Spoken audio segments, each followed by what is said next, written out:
जिथे जाए बहे मेरा सतगुरु सो थान सुहावा राम राजी।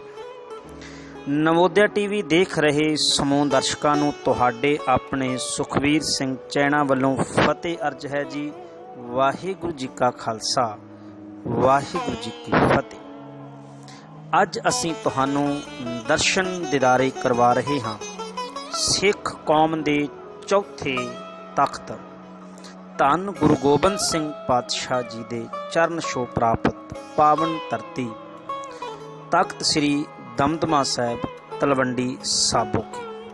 धन गुरु गोबिंद सिंह सतगुरु पातशाह जी मुक्तसर साहिब दी जंग तो बाद लगभग पौने साल इस पावन धरती दे उपर बराजदे ने। इतिहास दीआं कुछ लिखतां ये भी गवाही भरदियां ने कि धन गुरु नानक साहिब पातशाह जी अपनी दूसरी उदासी दे समय सिरसे वल नूं जांदियां होइयां इस पावन अस्थान दे उपर कुछ समां दे लई ठहरे सन।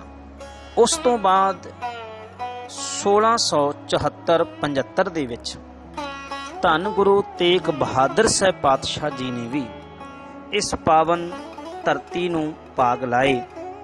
गुरु तेग बहादुर साहिब पातशाह जी की आमद नूं प्रगटाउंदा होया गुरुद्वारा मंजी साहिब पातशाही नौवीं तख्त श्री दमदमा साहिब दे बिल्कुल नाल सुशोभित है। आओ आपां तुहानूं लै चलदे हां लड़ीवार एक एक करके तख्त श्री दमदमा साहिब और उस दे आस पास दे गुरुद्वारे साहिबानां दे दर्शन करन दे लई। जदों असीं दर्शनी डौड़ी नूं पार करदिआं होइआं अगे नूं वधदे हां तख्त श्री दमदमा साहिब दे वड्डे दरबार दी इमारत तो पहलां बिल्कुल खब्बे पासे गुरुद्वारा श्री लिखणसर साहिब पातशाही 10वीं पैंदा है। जदों इस गुरुद्वारा साहिब जी दे असी अंदर परिक्रमा विच पहुंचदे हां उत्थे फिर सानूं सतगुरु पातशाह जी दी चरण छो प्राप्त सरोवर दे दर्शन होंदे ने। जदों असीं गुरुद्वारा लिखणसर साहिब दे इतिहास नूं पढ़दे हां वाचदे हां ते इह ओ पावन अस्थान है जिथे धन गुरु गोबिंद सिंह सतगुरु पातशाह जी ने जो अज साडे कोले गुरु ग्रंथ साहिब पातशाह जी दा स्वरूप सुशोभित है। इस स्वरूप नूं दमदमा साहिब वाली बीड़ दे नाम नाल जाणिया जांदा है ते इह पावन स्वरूप की संपूर्णता धन गुरु गोबिंद सिंह पातशाह जी ने भाई मनी सिंह होरां दे कोलों लिखवा के इसे लिखणसर साहिब की धरती दे उपर संपूर्ण कीती सी। इतिहास इस गल की गवाही भरदा है कि गुरु कलगीधर सतगुरु पातशाह जी ने पहला करतारपुर कुछ सिखां नूं गुरु ग्रंथ साहिब का स्वरूप लैण दे लई भेजिया पर धीर मल्लियां दे वल्लों इनकार करन तो बाद सतगुरु पातशाह जी ने बाबा दीप सिंह और भाई मनी सिंह जी नूं अपने कोल बुलाया।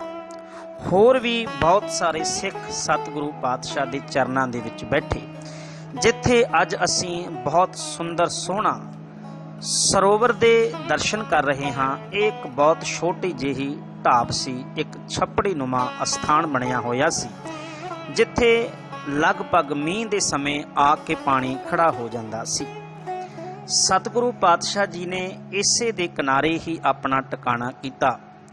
भाई मनी सिंह दे हथ पातशाह जी ने कलम दिती। शाही तैयार करन दी कलमा कड़न दी सेवा बाबा दीप सिंह तो लई गई।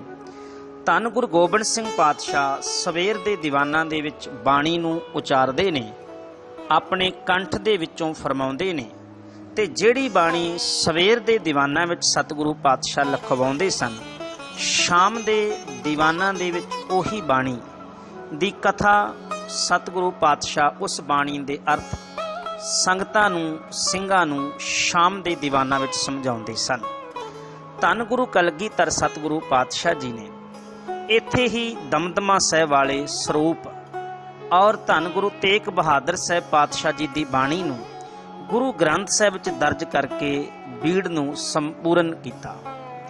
इत्थे एक रवायत होर भी प्रचलित है ਜਦੋਂ ਧੰਨ ਗੁਰੂ ਕਲਗੀਧਰ ਸਤਿਗੁਰੂ ਪਾਤਸ਼ਾਹ ਇਸ ਅਸਥਾਨ ਦੇ ਉੱਪਰ ਗੁਰੂ ਗ੍ਰੰਥ ਸਾਹਿਬ ਜੀ ਦੀ ਸੰਪੂਰਨਤਾ ਕਰਦੇ ਨੇ ਤੇ ਜੋ ਕਲਮਾ ਜੋ ਸ਼ਾਹੀ ਵੱਧ ਗਈ, ਸਤਿਗੁਰੂ ਪਾਤਸ਼ਾਹ ਨੇ ਇਸ ਪਾਵਨ ਸਰੋਵਰ ਦੇ ਅੰਦਰ ਉਹ ਕਲਮਾ ਤੇ ਉਹ ਸ਼ਾਹੀ ਨੂੰ ਸੁੱਟ ਦਿੱਤਾ।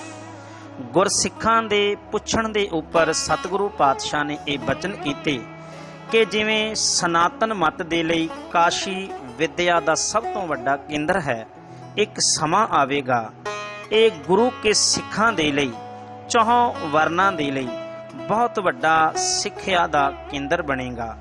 ਔਰ ਪਾਤਸ਼ਾਹ ਜੀ ਨੇ ਇਹ ਪਾਵਨ ਬਚਨ ਕੀਤੇ, ਇਹ ਹੈ ਪ੍ਰਗਟ ਹਮਾਰੀ ਕਾਂਸ਼ੀ, ਪੜ੍ਹੈ ਇਹਾਂ ਢੋਰ ਮਤ ਰਾਸੀ। ਅੱਜ ਜਦੋਂ ਵੀ ਅਸੀਂ ਗੁਰਦੁਆਰਾ ਲਿਖਣਸਰ ਸਾਹਿਬ ਦੇ ਦਰਸ਼ਨ ਕਰਨ ਜਾਂਦੇ ਹਾਂ, ਬਹੁਤ ਸਾਰੀਆਂ ਸੰਗਤਾਂ ਤੁਹਾਨੂੰ ਊੜੇ ਆੜੇ ਦੀ 35 ਲਿਖਦੀਆਂ ਹੋਈਆਂ ਦਿਖਾਈ ਦਿੰਦੀਆਂ ਨੇ। ਗੁਰੂ ਕੇ ਸਿੱਖਾਂ ਦੇ ਅੰਦਰ ਇਹ ਮਾਨਤਾ ਹੈ, ਇਹ ਭਾਵਨਾ ਹੈ ਕਿ ਸਤਿਗੁਰੂ ਪਾਤਸ਼ਾਹ ਜੀ ਨੇ ਇਸ ਧਰਤੀ ਨੂੰ ਇਹ ਵਰ, ਇਹ ਬਖਸ਼ਿਸ਼ਾਂ ਦਿੱਤੀਆਂ ਸਨ ਕਿ ਜਿਹੜਾ ਵੀ ਸਿੱਖ ਇਸ ਅਸਥਾਨ ਦੇ ਉੱਪਰ ਆ ਕੇ ਗੁਰੂ ਦੇ ਮੁਖ ਚੋਂ ਉਚਾਰੀ ਹੋਈ ਗੁਰਮੁਖੀ ਦੀ ਬਾਣੀ ਦੇ ਅੱਖਰ 35 ਲਿਖੇਗਾ, ਜੋ ਭਾਵਨਾ ਦੇ ਨਾਲ ਬਾਣੀ ਨੂੰ ਪੜ੍ਹੇਗਾ, ਉਹ ਬਹੁਤ ਵੱਡਾ ਵਿਦਵਾਨ ਹੋਵੇਗਾ। ਗੁਰੂ ਨਾਨਕ ਦੀਆਂ ਰਹਿਮਤਾਂ ਉਹਦੇ ਤੇ ਸਦਾ ਬਰਸਦੀਆਂ ਰਹਿਣਗੀਆਂ।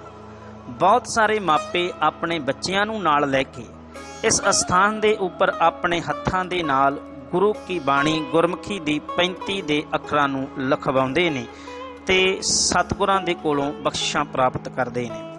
ਜਦੋਂ ਅਸੀਂ ਲਿਖਣਸਰ ਸਾਹਿਬ ਤੋਂ ਬਾਹਰ ਆ ਕੇ ਅੱਗੇ ਨੂੰ ਵੱਧਦੇ ਹਾਂ ਤੇ ਅੱਗੇ ਪੌੜੀਆਂ ਚੜ੍ਹ ਕੇ ਉੱਚੇ ਅਸਥਾਨ ਦੇ ਉੱਪਰ ਤਖਤ ਸ੍ਰੀ ਦਮਦਮਾ ਸਾਹਿਬ ਦੀ ਇਮਾਰਤ ਸਾਨੂੰ ਸਾਹਮਣੇ ਨਜ਼ਰ ਆਉਂਦੀ ਹੈ।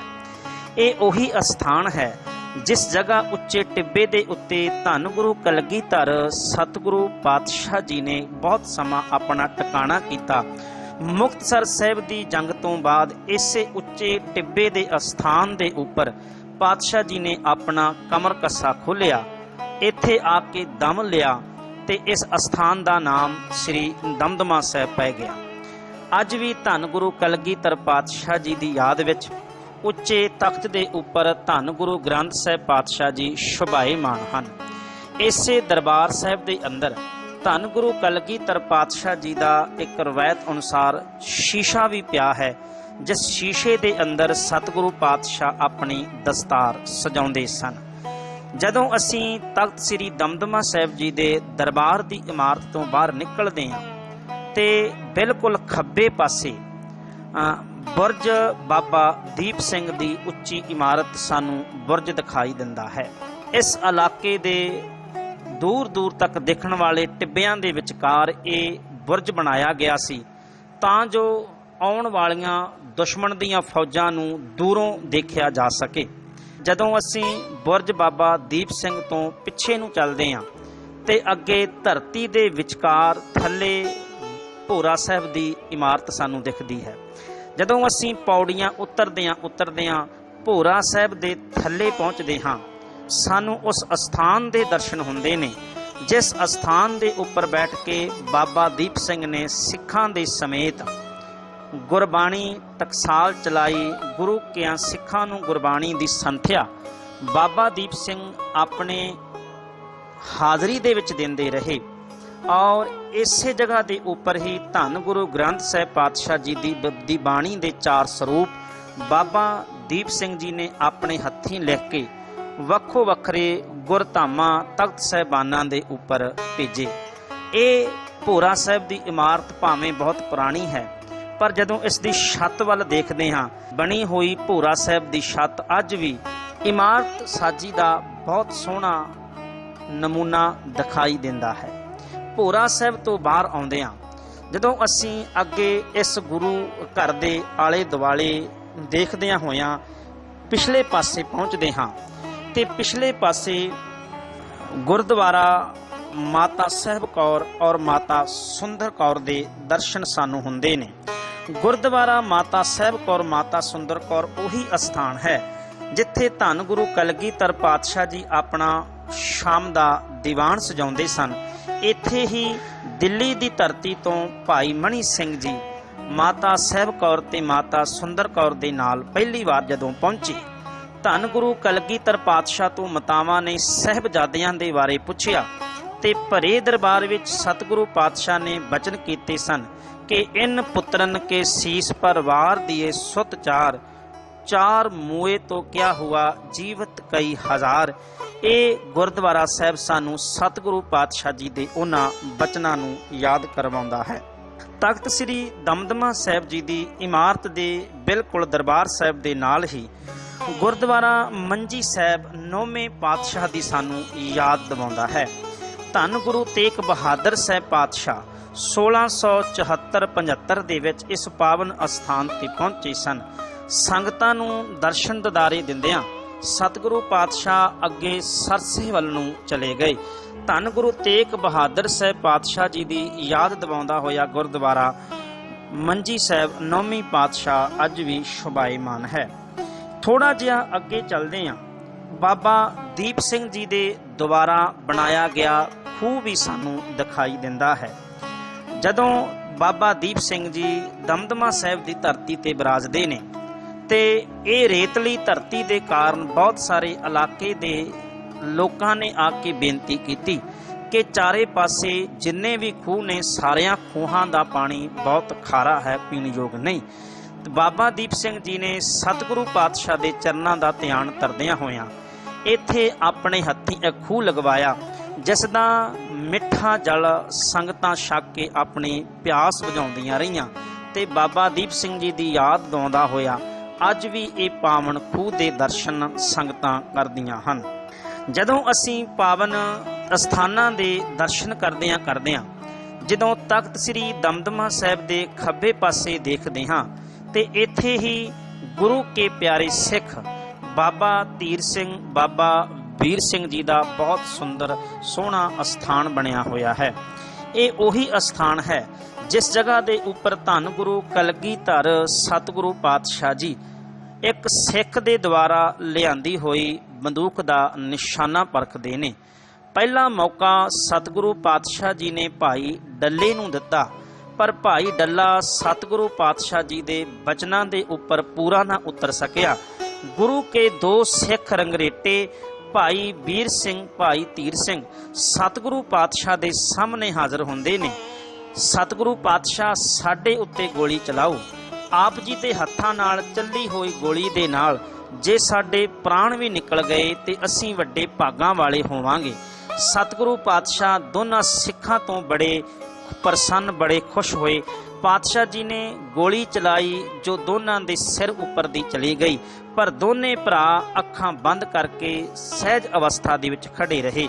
ਉਹ ਗੁਰੂ ਕੇ ਸਿੱਖਾਂ ਦੀ ਗੁਰੂ ਪਾਤਸ਼ਾਹ ਦੇ ਭਰੋਸੇ ਦੀ ਯਾਦ ਦਿਵਾਉਂਦਾ ਹੋਇਆ, ਸਿੱਖੀ ਦੀ ਦ੍ਰਿੜਤਾ ਦੀ ਯਾਦ ਦਿਵਾਉਂਦਾ ਹੋਇਆ ਇਹ ਪਾਵਨ ਅਸਥਾਨ ਗੁਰਦੁਆਰਾ ਬਾਬਾ ਵੀਰ ਸਿੰਘ ਬਾਬਾ ਧੀਰ ਸਿੰਘ ਤਖਤ ਸਾਹਿਬ ਜੀ ਦੇ ਖੱਬੇ ਪਾਸੇ ਸ਼ਸ਼ੋਭਤ ਹੈ। ਜਦੋਂ ਵੀ ਸੰਗਤਾਂ ਇਸ ਪਾਵਨ ਅਸਥਾਨ ਦੇ ਦਰਸ਼ਨ ਕਰਨ ਜਾਂਦੀਆਂ ਨੇ, ਹੋਰ ਵੀ ਬਹੁਤ ਸਾਰੇ ਜਿਹੜੇ ਗੁਰਦੁਆਰਾ ਸਾਹਿਬ ਨੇ ਉਹਨਾਂ ਦੇ ਸੰਗਤਾਂ ਦਰਸ਼ਨ ਕਰਦੀਆਂ ਨੇ।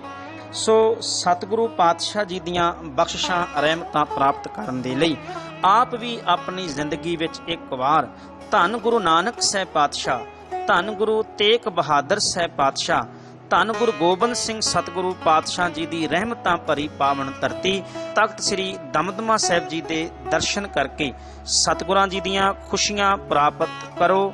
ਧੰਨ ਗੁਰੂ ਕਲਗੀਧਰ ਪਾਤਸ਼ਾਹ ਆਪ ਸੰਗਤਾਂ ਦੇ ਉੱਪਰ ਸਦਾ ਰਹਿਮਤਾਂ ਬਰਸਾਉਂਦੇ ਰਹਿਣਗੇ। ਸੋ ਬਾਬਾ ਭੂਰੀ ਵਾਲਿਆਂ ਦੇ ਵੱਲੋਂ ਕਾਰ ਸੇਵਾ ਕੀਤੀ ਜਾ ਰਹੀ ਹੈ, ਜਿਹਦੇ ਵਿੱਚ ਧੰਨ ਗੁਰੂ ਤੇਗ ਬਹਾਦਰ ਸਾਹਿਬ ਪਾਤਸ਼ਾਹ ਜੀ ਦੀ ਪਾਵਨ ਯਾਦ ਦੇ ਵਿੱਚ ਬਹੁਤ ਸੋਹਣੀ ਜਿਹੜੀ ਸਰਾਂ ਹੈ ਉਹ ਬਾਬਾ ਭੂਰੀ ਵਾਲਿਆਂ ਦੇ ਵੱਲੋਂ ਕਾਰ ਸੇਵਾ ਦੇ ਦੌਰਾਨ ਬਣਾਈ ਗਈ ਹੈ, ਜਿੱਥੇ ਆਉਣ ਜਾਣ ਵਾਲੀਆਂ ਸੰਗਤਾਂ ਸਤਿਗੁਰੂ ਪਾਤਸ਼ਾਹ ਜੀ ਦੀ ਰਹਿਮਤ ਦੇ ਨਾਲ ਵਿਸ਼ਰਾਮ ਕਰਦੀਆਂ ਨੇ। ਸੋ ਸਤਿਗੁਰੂ ਪਾਤਸ਼ਾਹ ਆਪ ਸਾਰੀਆਂ ਸੰਗਤਾਂ ਦੇ ਉੱਪਰ ਸਦਾ ਰਹਿਮਤ ਭਰਿਆ ਹੱਥ ਸਦਾ ਰੱਖਣ। ਸੋ ਤਖਤ ਸ੍ਰੀ ਦਮਦਮਾ ਸਾਹਿਬ ਜੀ ਦੇ ਦਰਸ਼ਨ ਦਿਦਾਰੇ ਇੱਕ ਵਾਰ ਆਪਾਂ ਜ਼ਰੂਰ ਕਰੀਏ। ਵਾਹਿਗੁਰੂ ਜੀ ਕਾ ਖਾਲਸਾ, ਵਾਹਿਗੁਰੂ ਜੀ ਕੀ ਫਤਿਹ।